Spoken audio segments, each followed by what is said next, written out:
गुरु नानक साहब ने भी जी सिक्खी की स्थापना की थी अकाल पुरख की एकता से की थी तो इस्लाम की भी जी स्थापना अकाल पुरख की एकता से है तो फिर ਅਸੀਂ ਇੱਕ ਹਾਂ। इस तरह ਦੀਆਂ ਪੰਜਾਬ ਦੇ ਵਿੱਚ ਜਾਂ ਭਾਰਤ ਦੇ ਵਿੱਚ ਤਾਕਤਾਂ ਕਹਿ ਸਕਦੇ ਕਿ ਜਿਨ੍ਹਾਂ ਲਗਾਤਾਰ ਧਰਮਾਂ ਦੇ ਨਾਮ ਦੇ ਉੱਪਰ ਵੰਡੀਆਂ ਪਾ ਕੇ ਵੰਡਣ ਦਾ ਯਤਨ ਕੀਤਾ, ਚਾਹੇ ਉਹ ਰਾਜਸੀ ਪਾਰਟੀਆਂ ਹੋਣ, ਚਾਹੇ ਉਹ ਕੁਝ ਸ਼ਰਾਰਤੀ ਧਾਰਮਿਕ ਧਿਰਾਂ ਹੋਣ। ਕਿਸੇ ਇੱਕ ਦੇ ਦੋਸ਼ 'ਚ ਦੂਜੇ ਨੂੰ ਫੜਨਾ ਕੋਈ ਯੋਗ ਤੇ ਚੰਗੀ ਗੱਲ ਨਹੀਂ ਹੈ, ਕਿਉਂਕਿ ਜਿਸ ਦਾ ਦੋਸ਼ ਹੋਵੇ ਉਸੇ ਨੂੰ ਸਜ਼ਾ ਦਿੱਤੀ ਜਾਵੇ। ਅੱਛੇ ਬੁਰੇ ਲੋਕ ਹਰ ਜਗ੍ਹਾ ਹੋਏ ਨੇ। ਤਾਂ ਪੰਜਵੀਂ ਪਾਤਸ਼ਾਹੀ ਸ੍ਰੀ ਗੁਰੂ ਗ੍ਰੰਥ ਸਾਹਿਬ ਜੀ ਜਿੱਥੇ 6 ਗੁਰੂਆਂ ਦੀ ਬਾਣੀ ਦਰਜ ਕੀਤੀ ਹੈ, ਉਹਦੇ 7 ਮੁਸਲਮਾਨਾਂ ਦੀ ਬਾਣੀ ਦਰਜ ਹੈ। ਜਦੋਂ ਇੱਕ ਸਿੱਖ ਸਵੇਰੇ ਉੱਠ ਕੇ ਨਤਮਸਤਕ ਹੁੰਦਾ ਗੁਰੂ ਗ੍ਰੰਥ ਸਾਹਿਬ ਨੂੰ, ਉਹ 7 ਮੁਸਲਮਾਨਾਂ ਦੀ ਬਾਣੀ ਨੂੰ ਵੀ ਨਤਮਸਤਕ ਹੁੰਦਾ। ਤੇ ਸਾਡਾ ਤਾਂ ਰਿਸ਼ਤਾ ਜਿਹੜਾ 9 ਮਾਸ ਵਾਲਾ ਨਹੀਂ ਹੈ, ਸਾਡਾ ਤਾਂ ਸਰੀਰ ਔਰ ਆਤਮਾ ਵਾਲਾ ਰਿਸ਼ਤਾ ਹੈ।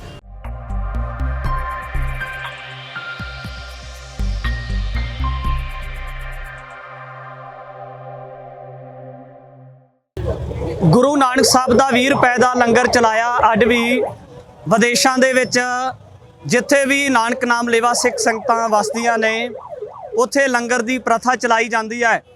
ਪਰ ਜਿੱਥੇ ਸਿੱਖ ਧਰਮ ਨੇ ਇਸ ਲੰਗਰ ਦੀ ਪ੍ਰਥਾ ਨੂੰ ਸ਼ੁਰੂ ਕੀਤਾ, ਉੱਥੇ ਹੀ तमाम ਵਰਗ ਇਸ ਲੰਗਰ ਪ੍ਰਥਾ ਨੂੰ ਲੈ ਕੇ ਅਗੇਰੇ ਚੱਲੇ। ਅੱਜ ਖਾਲਸੇ ਦਾ ਹੋਲੇ ਮਹੱਲੇ ਦਾ ਦਿਨ ਹੈ। ਸ੍ਰੀ ਅਨੰਦਪੁਰ ਸਾਹਿਬ ਦੀ ਪਾਵਨ ਪਵਿੱਤਰ ਧਰਤੀ ਤੇ ਹਾਂ, ਪਰ ਮੁਸਲਮਾਨ ਭਾਈਚਾਰੇ ਦੇ ਵੱਲੋਂ ਵੀ ਜਿਹੜਾ ਜਿੱਥੇ ਸਿੱਖ ਸੰਗਤ ਲੰਗਰ ਲੰਗਾਉਂਦੀ ਹੈ, ਉੱਥੇ ਮੁਸਲਿਮ ਭਾਈਚਾਰੇ ਵੱਲੋਂ ਵੀ ਲੰਗਰ ਲਗਾਇਆ ਜਾ ਰਿਹਾ। ਅਸੀਂ ਸਭ ਤੋਂ ਪਹਿਲਾਂ ਸੇਵਾਦਾਰਾਂ ਦੇ ਨਾਲ ਗੱਲਬਾਤ ਕਰਾਂਗੇ। ਬਾਈ, ਸੇਵਾ ਕਰ ਰਹੇ ਹੋ, ਅੱਜ ਕਿਸ ਤਰ੍ਹਾਂ ਦਾ ਪ੍ਰਤੀਤ ਹੋ ਰਿਹਾ है? बोलिए, ये पूछ रहे हैं आपको कैसा महसूस हो रहा है आज? बहुत अच्छा फीलिंग हो रहा है यहाँ पर। ये सब ऐसा लग रहा है सब एक ही खानदान के लोग यहाँ पर जमा है। पहले भी कभी सेवा की थी? हाँ हाँ, पहले की है 3 साल। अच्छा, पहले भी जहाँ पे लगाया जी। ਇਸ ਜਿਹੜੇ ਜਥੇਬੰਦੀ ਹੈ, ਮੁਸਲਮਾਨ ਵੀਰਾਂ ਦੀ ਜਥੇਬੰਦੀ ਆ, ਉਹਨਾਂ ਦੇ ਮੁੱਖ ਸੇਵਾਦਾਰ ਨੇ, ਅਸੀਂ ਉਹਨਾਂ ਦੇ ਨਾਲ ਗੱਲਬਾਤ ਕਰ ਲੈਂਦੇ ਹਾਂ।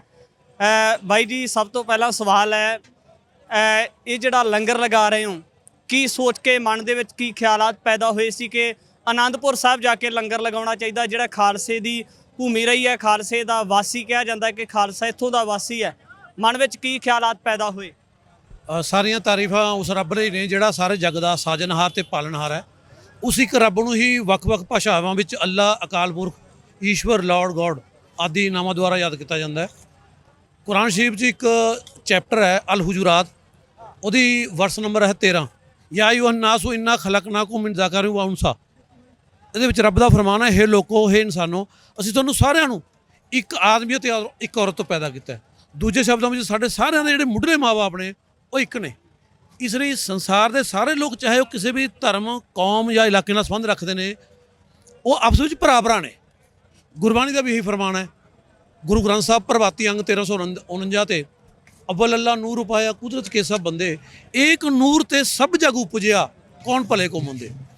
ਦਸਮ ਗੁਰੂ ਸਾਹਿਬ ਦਾ ਫਰਮਾਨ ਹੈ, ਦਸਮ ਗ੍ਰੰਥ ਅਕਾਲ ਉਸਤਤ ਅੰਗ 17 ਤੇ ਮਾਨਸ ਕੀ ਜਾਤ ਸਭ ਏਕੇ ਪਹਿਚਾਨਵੋ। ਤੇ ਜਦੋਂ ਹੁਣ ਸਾਡੀ ਮਨੁੱਖੀ ਬਰਾਦਰੀ ਇੱਕ ਹੈ, ਸਾਡਾ ਪੈਦਾ ਕਰਨ ਵਾਲਾ ਇੱਕ ਹੈ, ਸਾਡੇ ਮੁੱਢਲੇ ਬਾਪ ਇੱਕ ਨੇ, ਤਾਂ ਸਾਨੂੰ ਇੱਕ ਹੋ ਕੇ ਰਹਿਣਾ ਚਾਹੀਦਾ, ਪਹਿਲੀ ਗੱਲ। ਦੂਸਰੀ ਗੱਲ, ਜਿਹੜੀ ਇਸਲਾਮ ਔਰ ਸਿੱਖੀ ਦੀ ਜਿਹੜੀ ਸਿਧਾਂਤਕ ਸਾਂਝ ਹੈ, ਜਿਹੜੇ ਧੰਨ ਧੰਨ ਗੁਰੂ ਨਾਨਕ ਸਾਹਿਬ ਦਾ ਜਦੋਂ ਆਗਮਨ ਹੋਇਆ ਹੈ, ਤਾਂ ਉਹਨੂੰ ਇੱਕ ਮੁਸਲਮਾਨ ਦਾਈ ਦੌਲਤਾਂ ਨੇ ਗੁੜਤੀ ਦਿੱਤੀ ਸੀ। ਜਿਵੇਂ ਕਿ ਪ੍ਰਸਿੱਧ ਸਿੱਖ ਵਿਦਵਾਨ ਪ੍ਰੋਫੈਸਰ ਮੋਹਨ ਸਿੰਘ ਜੀ ਨਾਨਕ ਪ੍ਰਕਾਸ਼ ਪੱਤਰਕਾ ਮਾਰਚ 1964 'ਚ ਲਿਖਦੇ ਨੇ, 1969 'ਚ, ਉਸੇ ਹੀ ਪਲ ਜਨਮਿਆ ਕਾਲੂ ਦੇ ਘਰ ਬਾਲ, ਮਾਤਾ ਤਿਰਪਤਾ ਹੋ ਗਈ ਤੱਕਣਸਾਰ ਨਿਹਾਲ, ਲਾਇਆ ਦਾਈ ਦੌਲਤਾਂ ਚੁੱਕ ਕਲੇਜੇ ਨਾਲ, ਕੋਸੇ ਪਾਣੀ ਨਾਲ ਫਿਰ ਦਿੱਤਾ ਤੁਰਤ ਨਿਹਾਲ, ਪੱਟ ਦੇ ਵਿੱਚ ਲਪੇਟਿਆ ਕੀਤੀ ਤੁਰਤ ਸੰਭਾਲ, ਫਿਰ ਬਿਸਮਿਲ੍ਲਾ ਆਖੇ ਦਿੱਤਾ ਸ਼ਹਿਦ ਚਟਾਲ। ਜਦੋਂ ਗੁਰੂ ਸਾਹਿਬ ਦਾ ਆਗਮਨ ਹੁੰਦਾ ਤਾਂ ਇੱਕ ਮੁਸਲਮਾਨ ਦਾਈ ਦੌਲਤਾਂ ਨੂੰ ਸੱਦਿਆ ਜਾਂਦਾ, ਜਿਹੜੀ ਕਿ ਗੁਰੂ ਸਾਹਿਬ ਦਾ ਆਗਮਨ ਹੁੰਦੇ ਹੀ ਚੁੱਕ ਕੇ ਛਾਤੀ ਨਾਲ ਲਾ ਲੈਂਦੀ ਹੈ, ਤੇ ਫਿਰ ਕੋਸੇ ਪਾਣੀ ਨਾਲ ਇਸ਼ਨਾਨ ਕਰਾ ਕੇ ਰੇਸ਼ਮੀ ਕੱਪੜੇ ਪਾ ਦਿੱਤੇ, ਤੇ ਫਿਰ ਬਿਸਮਿਲ੍ਲਾ ਪੜ੍ਹ ਕੇ ਸ਼ਹਿਦ ਚਟਾ ਕੇ ਗੁੜਤੀ ਦੇ ਦਿੱਤੀ। ਸਾਡੀ ਤਾਂ ਸਾਂਝ ਹੀ ਉਸ ਵੇਲੇ ਸ਼ੁਰੂ ਹੋ ਚੁੱਕੀ ਸੀ, ਜਦੋਂ ਇੱਕ ਮੁਸਲਮਾਨ ਦਾਈ ਦੌਲਤਾਂ ਨੇ ਸਿੱਖੀ ਦੇ ਬਾਨੀ, ਸਿੱਖੀ ਦੇ ਮੋਢੀ ਪਹਿਲੀ ਪਾਤਸ਼ਾਹੀ ਨੂੰ ਗੁੜਤੀ ਦਿੱਤੀ ਸੀ। ਜੇ ਆਪਾਂ ਇਤਿਹਾਸ ਦੇ ਵਿੱਚ ਪਿਛੋਕੜ ਦੇ ਵਿੱਚ ਜਾਣਾ ਹੋਵੇ ਤਾਂ ਸਿੱਖ ਧਰਮ ਦੀ ਔਰ ਮੁਸਲਮਾਨ ਭਾਈਚਾਰੇ ਦੀ ਆਪਸ ਵਿੱਚ ਬਹੁਤ ਗੂੜੀ ਸਾਂਝ ਰਹੀ ਹੈ। ਗੁਰੂ ਨਾਨਕ ਸਾਹਿਬ ਦੇ ਨਾਲ ਭਾਈ ਮਰਦਾਨਾ ਜੀ ਰਹੇ, ਇਸਲਾਮ ਧਰਮ ਦੇ ਨਾਲ ਸੰਬੰਧ ਰੱਖਦੇ ਨੇ। ਗੁਰੂ ਅਰਜਨ ਪਾਤਸ਼ਾਹ ਮਹਾਰਾਜ ਦੇ ਵੇਲੇ ਸਾਈਂ ਮੀਆਂ ਮੀਰ ਜੀ ਦੀ ਗੱਲ ਚੱਲਦੀ ਹੈ। ਤਾਂ ਜਿਹੜੀਆਂ ਜਿਵੇਂ ਤੁਸੀਂ ਇੱਥੇ ਪਹਿਲ ਕਦਮੀ ਕਰਕੇ ਸੇਵਾ ਨਿਭਾ ਰਹੇ ਹੋ, ਜਿਵੇਂ ਸਿੱਖ ਸੰਗਤਾਂ ਲੰਗਰ ਲਗਾਉਂਦੀਆਂ, ਤੁਸੀਂ ਵੀ ਲੰਗਰ ਲਗਾਇਆ, ਬਹੁਤ ਵੱਡਾ ਇੱਕ ਕਹਿ ਸਕਦੇ ਕਿ ਸ਼ਲਾਘਾਯੋਗ ਉਪਰਾਲਾ ਹੈ ਤੁਹਾਡਾ ਵੀ। ਤਾਂ ਕਿਤੇ ਨਾ ਕਿਤੇ ਜਿਹੜੀਆਂ ਸਿੱਖ ਧਰਮ ਦੀਆਂ ਔਰ ਮੁਸਲਮਾਨ ਭਾਈਚਾਰੇ ਦੀਆਂ ਸਾਂਝਾਂ ਸੀ, ਇਹਦੇ ਨਾਲ ਲੱਗਦਾ ਹੋਰ ਜ਼ਿਆਦਾ ਗੂੜੀਆਂ ਹੋਣਗੀਆਂ।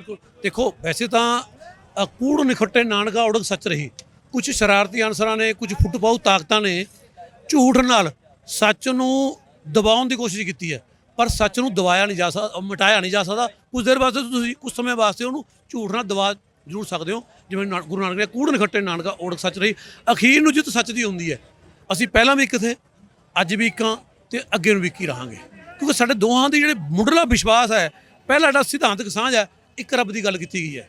ਸਾਹਿਬ ਮੇਰਾ ਏਕੋ ਹੈ ਭਾਈ ਏਕੋ ਹੈ। ਇੱਧਰ ਕਿਹਾ ਗਿਆ ਲਾ ਇਲਾਹਾ ਇਲੱਲਾ, ਪੂਜਾ ਦੇ ਇੱਕੋ ਰੱਬ ਹੈ, ਤੇ ਉੱਧਰ ਕਿਹਾ ਗਿਆ ਸਾਹਿਬ ਮੇਰਾ ਏਕੋ ਹੈ, ਮਾਬੂਦ ਹੈ ਬਰਹਕ ਪੂਜਾ ਦੇ ਲਈ ਇੱਕ ਰੱਬ ਹੈ। ਤੇ ਇਸ ਲਈ ਜਿਵੇਂ ਤੁਸੀਂ ਕਿਹਾ ਨਾ, ਗੁਰੂ ਸਾਹਿਬ ਨੇ ਭਾਈ ਮਰਦਾਨੇ ਨੂੰ ਨਾਂ ਰੱਖਿਆ। ਬਾਬਾ ਗਿਆ ਬਗਦਾਦ ਨੂੰ, ਬਾਹਰ ਜਾਏ ਕੀ ਆਸਤਾਨਾ, ਇੱਕ ਬਾਬਾ ਆਕਾਰ ਰੂਪ, ਦੂਜੀ ਰਬਾਬੀ ਮਰਦਾਨਾ, 12 ਭਾਈ ਗੁਰਦਾਸ ਬਾਰ ਪਹਿਲੀ ਪੰਨਾ ਨੰਬਰ 35 ਤੇ ਨਾ। ਤੇ ਇਸ ਲਈ ਸਾਡੀ ਸਾਂਝਾਂ ਤੋਂ ਸ਼ੁਰੂ ਚਲੀਆਂ ਆਈਆਂ ਰਹੇ ਨੇ, ਪਰ ਵਿਚਕਾਰ ਕੁਝ ਫੁੱਟਪਾਊ ਤਾਕਤਾਂ ਨੇ, ਸ਼ਰਾਰਤੀ ਅਨਸਰ ਨੇ, ਜਿਹੜੇ ਉਹ ਨਹੀਂ ਚਾਹੁੰਦੇ ਵੀ ਅਸੀਂ ਇਕੱਠੇ ਹੋ ਕੇ ਰਹੀਏ। ਉਹਨਾਂ ਨੇ ਸ਼ਰਾਰਤਾਂ ਕੀਤੀਆਂ, ਲੇਕਿਨ ਉਹ ਝੂਠ ਸੀ। ਔਰ ਆਹ ਦੇਖ ਲਓ, ਅੱਜ ਫਿਰ ਅਸੀਂ ਇਕੱਠੇ ਹਾਂ। ਅਸੀਂ ਹਰਿਮੰਦਰ ਸਾਹਿਬ ਜਦੋਂ 2019 ਉਹ ਲੈ ਕੇ ਗਏ, 20 'ਚ 33 ਟਨ ਕਣਕ ਲੈ ਕੇ ਗਏ ਜਦੋਂ ਲਾਕਡਾਊਨ ਹੋਇਆ। ਉਸ ਤੋਂ ਬਾਅਦ ਸਾਡਾ ਸਾਲ ਭਰ ਲੰਗਰ ਚੱਲਦਾ ਰਿਹਾ ਹੈ ਕਿਸਾਨ ਅੰਦੋਲਨ 'ਚ। ਤੇ ਅਸੀਂ ਜਦੋਂ ਵੀ ਮੌਕਾ ਹੁੰਦਾ ਹੈ, ਚਾਹੇ ਧੰਨ ਧੰਨ ਸ਼੍ਰੀ ਗੁਰੂ ਨਾਨਕ ਸਾਹਿਬ ਦਾ ਆਗਮਨ ਹੋਵੇ, ਚਾਹੇ ਕਿਸੇ ਗੁਰੂ ਸਾਹਿਬ ਦਾ ਅਸੀਂ ਲੰਗਰ ਲਾਉਣੇ ਆ। ਫਤਿਹਗੜ੍ਹ ਸਾਹਿਬ ਇਹ 3 ਸਾਲ 4 ਸਾਲ ਤੋਂ ਲਾਉਂਦੇ ਆ ਰਹੇ, ਇੱਥੇ ਵੀ ਸਾਡਾ ਚੌਥਾ ਸਾਲ ਹੈ ਇਹ। ਤੁਹਾਡੇ ਸਵਾਲਾਂ 'ਚੋਂ ਇੱਕ ਸਵਾਲ ਹੋਰ ਹੈ ਕਿ ਇੰਨੀ ਜਾਣਕਾਰੀ ਹੋ ਸਕਦਾ ਕੋਈ ਸਿੱਖ ਧਰਮ ਦੇ ਨਾਲ ਸੰਬੰਧਿਤ ਜਿਹੜਾ ਵਿਅਕਤੀ ਉਹ ਨਾਂ ਰੱਖਦਾ ਹੋਵੇ ਕਿਤੇ ਨਾ ਕਿਤੇ, ਪਰ ਜੇ ਤੁਹਾਡੀ ਜਾਣਕਾਰੀ ਦੀ ਗੱਲ ਕੀਤੀ ਜਾਵੇ, ਜਿੱਥੇ ਆਪਣੇ ਧਰਮ ਬਾਰੇ ਜਾਣਕਾਰੀ ਰੱਖਦੇ ਹੋ, ਉੱਥੇ ਗੁਰੂ ਗ੍ਰੰਥ ਸਾਹਿਬ ਦੀ ਬਾਣੀ ਜਾਂ ਭਾਈ ਗੁਰਦਾਸ ਜੀ ਦੀਆਂ ਵਾਰਾਂ ਦਾ ਜ਼ਿਕਰ ਕਰਦੇ ਹੋ, ਇੰਨੀ ਜਾਣਕਾਰੀ ਕਿਵੇਂ ਪ੍ਰਾਪਤ ਹੈ ਤੁਹਾਨੂੰ? ਦੇਖੋ, ਜਦੋਂ ਜਿਹੜਾ ਧਰਮ ਹੈ ਨਾ, ਧਰਮ ਜਿਹੜਾ ਹੁੰਦਾ ਜੋੜਦਾ ਹੁੰਦਾ, ਤੋੜਦਾ ਨਹੀਂ ਹੁੰਦਾ। ਧਰਮ ਪਿਆਰ ਸਿਖਾਉਂਦਾ ਹੁੰਦਾ, ਨਫ਼ਰਤ ਨਹੀਂ ਸਿਖਾਉਂਦੀ ਹੁੰਦੀ। ਜਦੋਂ ਸਾਨੂੰ ਪਤਾ ਹੈ ਵੀ ਗੁਰੂ ਨਾਨਕ ਸਾਹਿਬ ਨੇ ਵੀ ਜਿਹੜੀ ਸਿੱਖੀ ਦੀ ਸਥਾਪਨਾ ਕੀਤੀ ਸੀ, ਅਕਾਲ ਪੁਰਖ ਦੀ ਏਕਤਾ ਤੇ ਕੀਤੀ ਸੀ, ਤੇ ਇਸਲਾਮ ਦੀ ਵੀ ਜਿਹੜੀ ਸਥਾਪਨਾ ਅਕਾਲ ਪੁਰਖ ਦੀ ਏਕਤਾ ਤੇ ਹੈ। ਤੇ ਫਿਰ ਅਸੀਂ ਇੱਕਾਂ ਤਾਂ ਸਾਨੂੰ ਜ਼ਰੂਰਤ ਹੈ ਜਾਣਨ ਦੀ, ਦੋਨਾਂ ਦੇ ਸਿਧਾਂਤਾਂ ਨੂੰ, ਦੋਨਾਂ ਦੇ ਧਰਮ ਦੀਆਂ ਸਿੱਖਿਆਵਾਂ ਨੂੰ, ਜਿਹੜੀ ਕਿ ਇੱਕ ਹੀ ਨੇ। ਇੱਕ ਪਾਣੀ ਨੂੰ ਜਲ ਕਹਿ ਕੇ ਪੀ ਰਿਹਾ ਹੈ, ਇੱਕ ਵਾਟਰ ਕਹਿ ਕੇ ਪੀ ਰਿਹਾ ਹੈ, ਫਰਕ ਕੀ ਹੋਇਆ ਹੈ ਨਾ? ਇਹ ਫੁੱਟਪਾਊ ਤਾਕਤਾਂ ਦੀਆਂ ਕੁਝ ਸ਼ਰਾਰਤਾਂ ਸੀਆਂ, ਜਿਨ੍ਹਾਂ ਨੂੰ ਅਸੀਂ ਮਿਲ ਜੁਲ ਕੇ ਹਾਰ ਦੇਣੀ ਹੈ। ਤੇ ਇਸ ਲਈ ਇਹ ਜ਼ਰੂਰੀ ਹੈ, ਜਦੋਂ ਅਸੀਂ ਇਸਲਾਮ ਦੱਸਦਾ ਤੁਸੀਂ ਹਰ ਚੀਜ਼ ਬਾਰੇ ਜ਼ਰੂਰੀ ਜਾਣੋ, ਤਾਂ ਕਿ ਤੁਹਾਡੇ ਅੰਦਰ ਜੋੜ ਪੈਦਾ ਹੋਵੇ। ਕਿਉਂਕਿ ਧਰਮ ਹੈ ਪਹਿਲਾਂ ਕਿ ਤੋੜਦਾ ਨਹੀਂ ਹੁੰਦਾ, ਜੋੜਦਾ ਹੁੰਦਾ ਹੈ। ਤੇ ਸਿੱਖੀ ਤਾਂ ਕਿਵੇਂ ਤੋੜ ਸਕਦੀ ਹੈ, ਫਿਰ ਇਸਲਾਮ ਕਿਵੇਂ ਤੋੜ ਸਕਦਾ? ਅਗਰ ਕੋਈ ਤੋੜਦਾ ਹੈ ਤਾਂ ਉਹ ਅਧਰਮ ਹੈ, ਧਰਮ ਦੇ ਭੇਸ 'ਚ ਹੈ। ਕੁਝ ਇਸ ਤਰ੍ਹਾਂ ਦੀਆਂ ਪੰਜਾਬ ਦੇ ਵਿੱਚ ਜਾਂ ਭਾਰਤ ਦੇ ਵਿੱਚ ਤਾਕਤਾਂ ਕਹਿ ਸਕਦੇ ਕਿ ਜਿਨ੍ਹਾਂ ਲਗਾਤਾਰ ਧਰਮਾਂ ਦੇ ਨਾਮ ਦੇ ਉੱਪਰ ਵੰਡੀਆਂ ਪਾ ਕੇ ਵੰਡਣ ਦਾ ਯਤਨ ਕੀਤਾ, ਚਾਹੇ ਉਹ ਰਾਜਸੀ ਪਾਰਟੀਆਂ ਹੋਣ, ਚਾਹੇ ਉਹ ਕੁਝ ਸ਼ਰਾਰਤੀ ਧਾਰਮਿਕ ਧਿਰਾਂ ਹੋਣ, ਤਾਂ ਕੀ ਉਹਨਾਂ ਬਾਰੇ ਕੀ ਸੁਨੇਹਾ ਲੈ ਕੇ ਆਏ ਹੋ ਤੁਸੀਂ?